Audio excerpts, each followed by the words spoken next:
From meeting and working with 3 presidents as mayor, to cliffhangers about floods, famous people, near disasters, and encounters with a ton of interesting characters, this is Tales from the Gem City with former Mayor Chuck Scholz. Join us for this reoccurring bonus segment. I'm History A Go-Go's host, Rob Mellon. Yahoo! Mountain Dew! Oh, beautiful Sal was a stone-hearted gal, refusing to bill or to coo. But Clem was right smart, he appealed to her heart with that gal getting good old Mountain Dew. Yahoo! Mountain Dew! Mountain Dew will tickle your innards, 'cause there's a bang in every bottle. At the county turkey shoot, 'cause Luke warn't worth a hoot, he was hopeless till he finally took the cue. Yahoo! Mountain Dew! Now he shoots off the cup, gets more'n enough after nipping at that good old Mountain Dew. Sure as shooting, there's a bang in every bottle of our delicious soft drink, Mountain Dew. It'll tickle your innards. Welcome back, Chuck, for more Tales from the Gem City. Now, there are all these unexpected connections to Quincy, and today we have a connection with a very popular caffeine-filled soda, Mountain Dew. Now, I have had this addiction to Mountain Dew throughout most of my life, and the best I've been able to do to shake that was to move to diet. That's about the best I can do. Now, I thought I thought Mountain Dew started in Tennessee. What's the local connection? Well, it did start in Tennessee, but it started with a couple of guys from Quincy. Born and raised, always consider themselves native. But actually, you know how I like to start at the beginning when I'm telling a tale or spinning a yarn, Rob.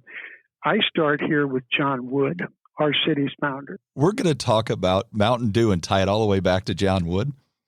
Absolutely, absolutely. And here's how. And, you know, a lot of towns could claim a founder, but not like John Wood, who really was building up our city and constantly promoting. And it was John Wood who advertised in Germany for citizens that could, had that German work ethic and all those German skills that really built this community. So back in 1848, in North Rhine-Westphalia, up there in the northwest part of Germany, in Kreis Hereford, the county of Hereford, where thousands of Quincyans trace their ancestral roots because, once immigrants started coming and they knew there were others there and there were German crafts and they spoke German and so forth, we really had quite a pipeline. But in 1848, in Kreis Hereford, in the Stadt of Spenge, which is a little smaller governmental unit, and in the little village of Wallenbruck, Hermann Heinrich Schrader. He was my great-great-great-great-great-grandfather, and he was involved in the tumult of Spenge, which a lot of labor unrest. These people were practically serfs, Rob, and they worked growing flax for the linen industry, and there would be the big house and the landowner and all these little what they called cottons, which were cottages. And so it was like indentured servitude. And when things started there was, throughout Europe and in that era, there were quite a bit of revolt, which Grandpa Schrader got mixed up and got arrested. And the long and the short of it was he took off for America, had to sign a document, which I've seen in Hereford, where he could never return. So he and his wife and 7 kids get on a boat in Bremen, and not knowing where they would go. All of our ancestors were so courageous. I mean, think about that. They couldn't speak the language. They didn't have a job. They didn't know a soul. And then they're embarking on this perilous journey across the Atlantic. But they made it to New Orleans, and Grandpa Schrader farmed out his daughters. He had 5 daughters to work as domestics over the winter, and then collected them up, and they got on the boat, came up the river to see the Germans in Quincy and meet John Wood. And John Wood sold them a plot of land at 9th and State Street, where the old Labor Temple was there on the southeast corner of 9th and State. And Of course, right across the street is Salem Church. He was a founder of Salem Church. These folks were all Lutherans, Rob, from up in that part of Germany. You know, the Catholics had all been sent away.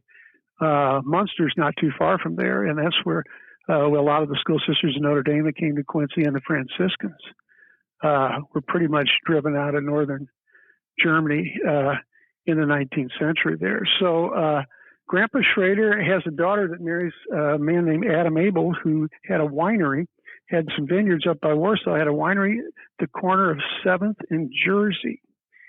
His daughter marries Jacob Scholz, a Catholic from Austria, which was a big deal and involved Jacob going back across to Europe to get approval.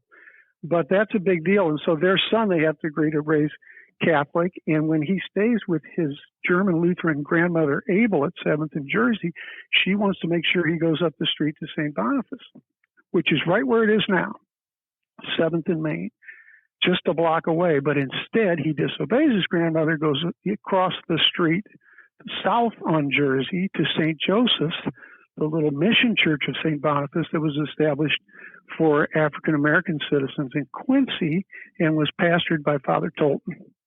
So I worked Father Tolton in here anyway, Rob. We're going to talk about Father Tolton's story at another day. But he was so charismatic.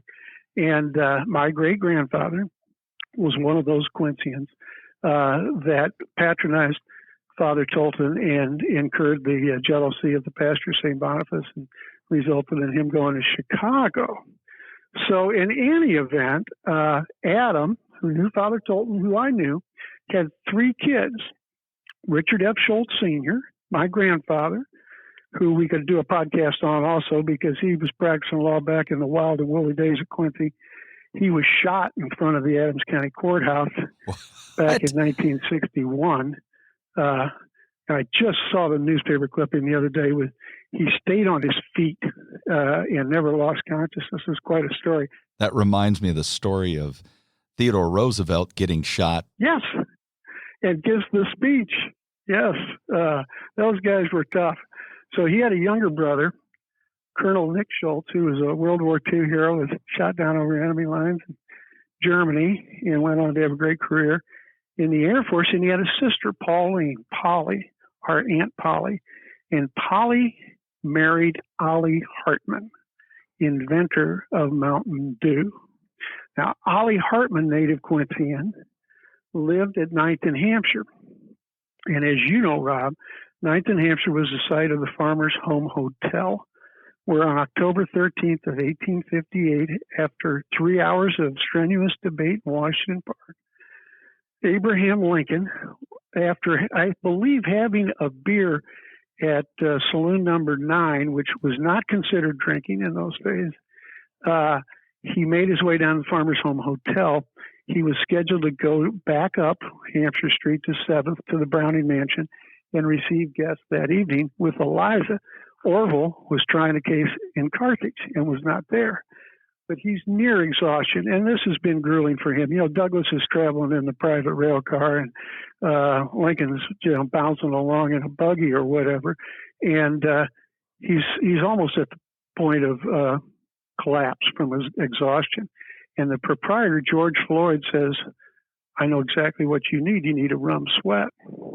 Now, this is a story. Here's Lincoln. Every day of the man's life has been documented.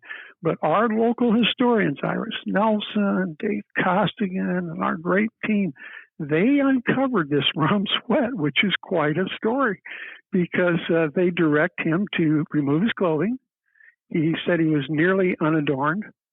So I guess he kept his underwear on, but they took a big wool blanket and put it over him like a tent, and they bring out a bowl of rum, and he cautions him, "I do not take spirits." And Mrs. Floyd says, "You're not going to drink this."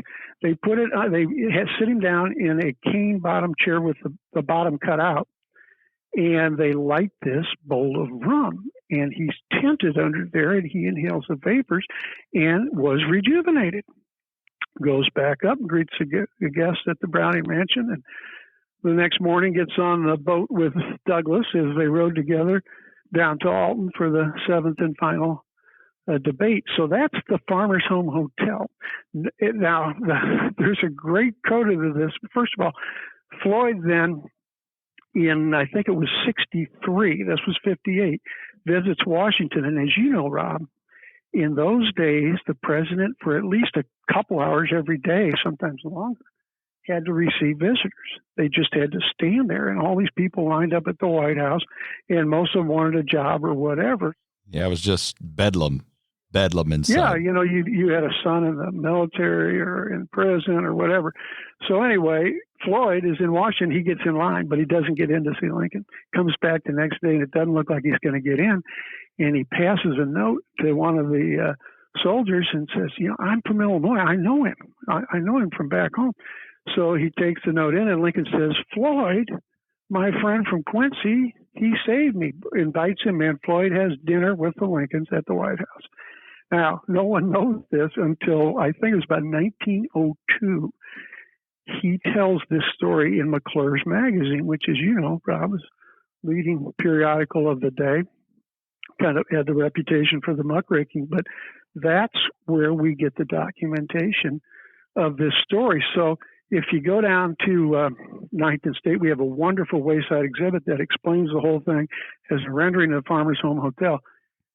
That was donated by Ron Vecchi and Refreshment Services because they know that Ollie Hartman, the inventor of Mountain Dew, also lived at the Farmer's Home Hotel.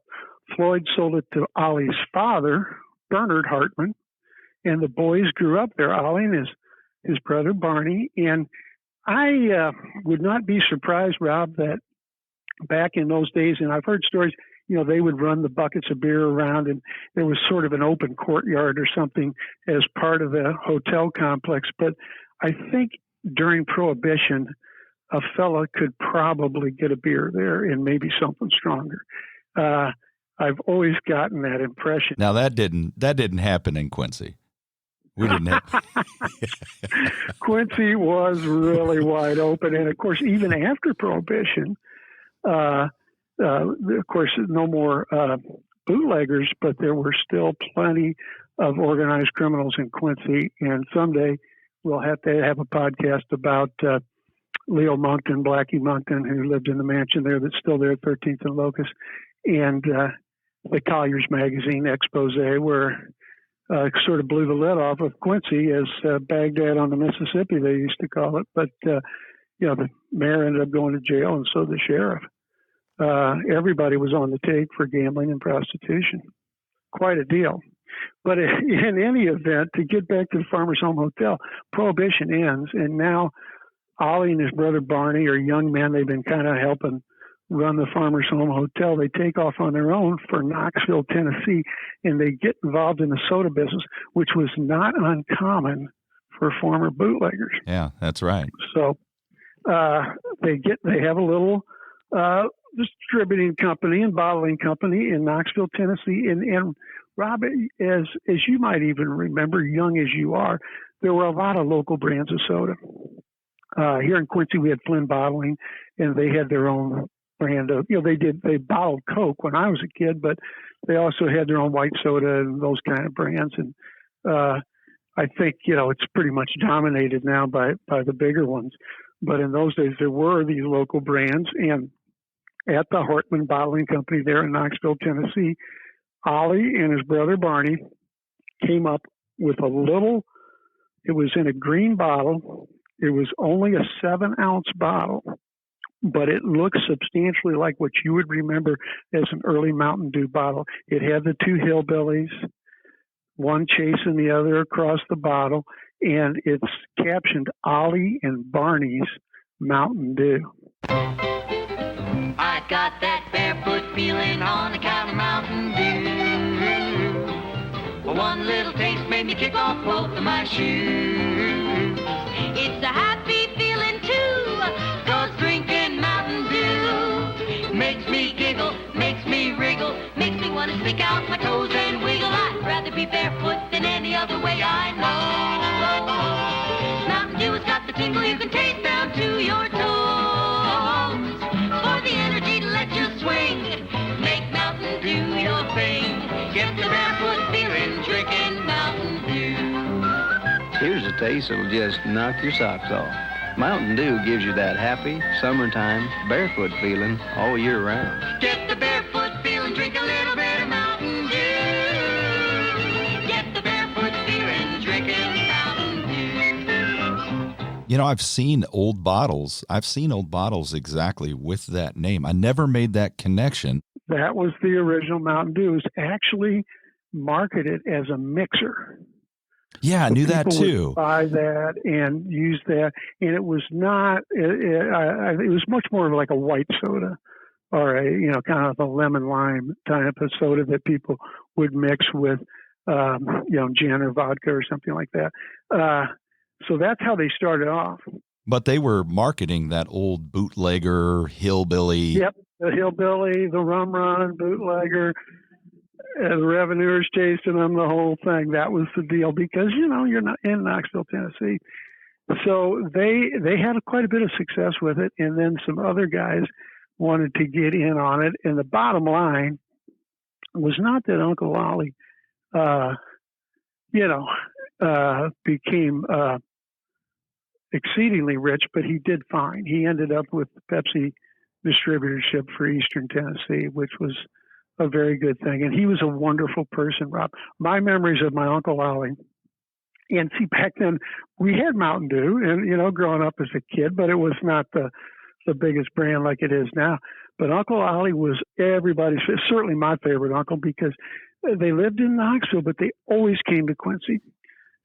Both my Aunt Polly, my grandfather's sister, and Ollie they always considered themselves Quincy. And they came for Christmas. They came for any kind of family occasions and Thanksgiving and so forth. So when I would see Uncle Ollie at these family gatherings, he always had a cigar in one hand, a drink in the other. And he was the uncle that would pull that silver dollar out of your ear and then let you keep it. And he taught me some magic tricks, one of which is absolutely the best magic trick I know how to do. And I have enjoyed dazzling my granddaughters with some of those magic tricks and passing those on through the generations. But he and my Aunt Polly both loved Quincy, wonderful people, and never made a big deal about the Mountain Dew connection. And then, did he see it at all grow and develop, or was it still just in its infancy and kind of local or regional? It was national, but not huge. Give me a mountain and nothing to do. Give me the sunshine, give me a dew. Give me something simple and true. All I need is sunshine and smooth, refreshing Mountain Dew. Yeah, give me a river, give me a dew. Give me my good friends, give me a dew. Give me the sunshine, give me a dew. And I'm thinking around the late 60s, he died. He died in a crash with a train. Got hit with a train. But his son Bernard kept the business, and Bernard also always came to Quincy for everything. And he's just recently passed away, and he was really close with all the Scholzes in Quincy, and quite a guy. Used to fly, so he'd fly up here and he'd take me for rides in his plane and so forth. But yeah, they never made a big deal out of the Mountain Dew thing. And I can remember as a grade schooler, no one would believe you that your uncle invented Mountain Dew, and it is amazing if you trace things that were originated in Quincy and how significant they became. That this one would be right up there at the top of the list, that the inventor of Mountain Dew, both of them, Ollie and Barney, were born and raised in Quincy. Do you know when they went away from that original design and the hillbillies? I think that's when Pepsi got it. Okay. Now, Pepsi may have still had the hillbillies on there for a while during the 60s as they moved that bottle up to, I think maybe it was a 10 ounce and then eventually a 12 ounce. I never remember it in a can as a kid. I always remember it in a bottle. And as you can recall, those old vending machines had the little, well, there were a couple different styles, but there was one that was vertical with a door you opened and had to get it out of the slot, that was some good ice cold soda in those days, either Mountain Dew or Frosty root beer. Being cool to find is a state of mind, a refreshing attitude.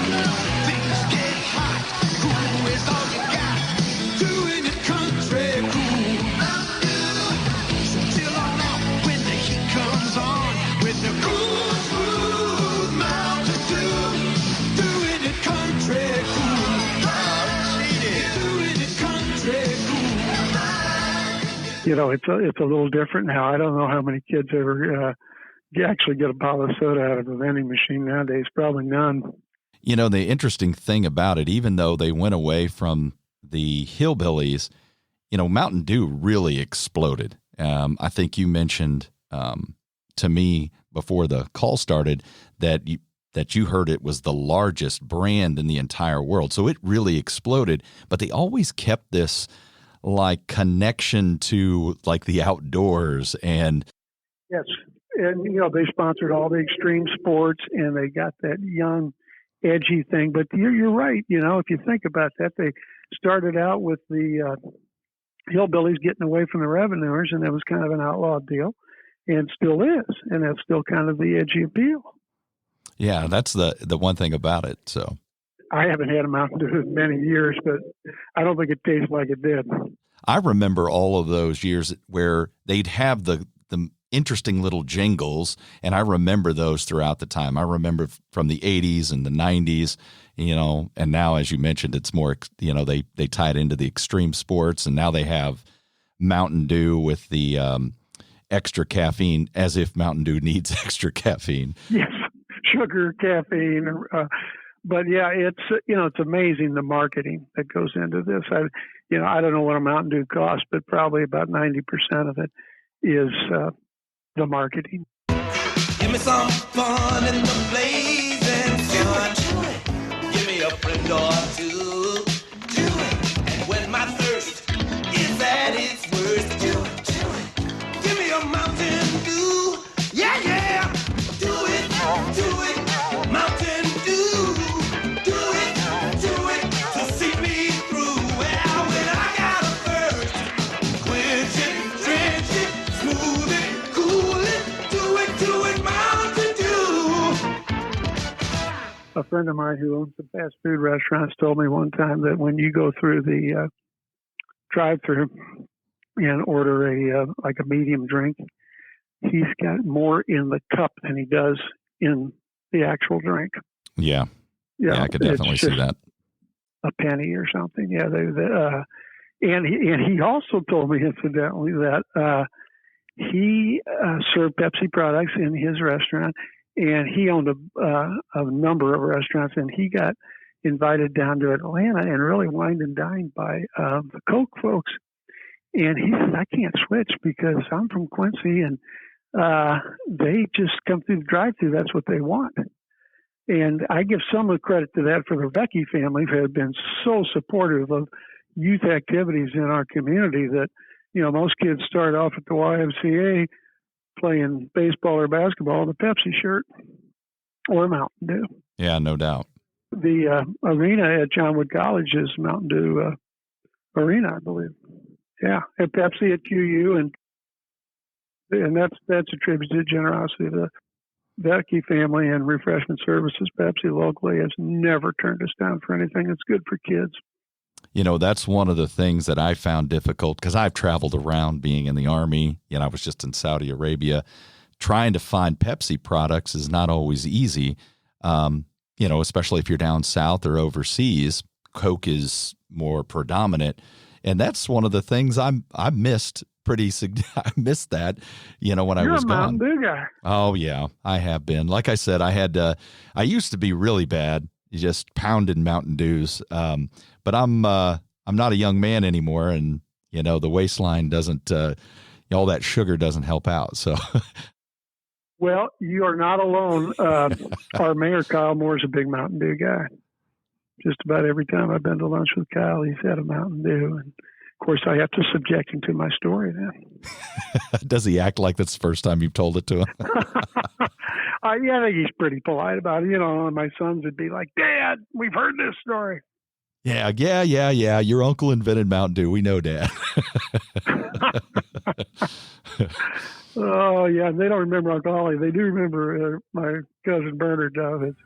So they know the whole story, that's for sure. So your family has been subjected to this story several times, but I think it's pretty cool. And thank you once again, Chuck, for that unexpected connection to Quincy, the founder of Mountain Dew, growing up in Quincy, staying at the same hotel that Lincoln stayed at when he was here in town for the Lincoln-Douglas debates in October 1858. That's a pretty cool connection.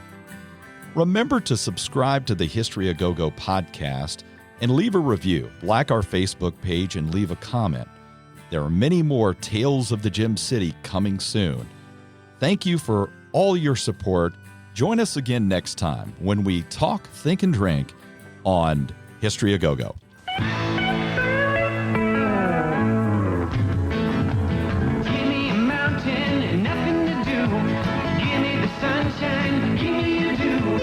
Give me something simple and true. All I need is sunshine and smooth, refreshing Mountain Dew. Yeah! Give me a river, give me a dew. Give me my good friends, give me a dew.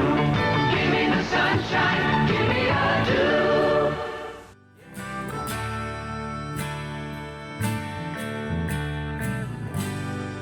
Yeah, it's time to go home. Yeah, it's time to move on now. And it's time to move on. And it's time to go home. Oh, don't forget everything I said. I'm just losing my mind. Forget everything I said. 'Cause I'm really not sure what came out of my mouth last night.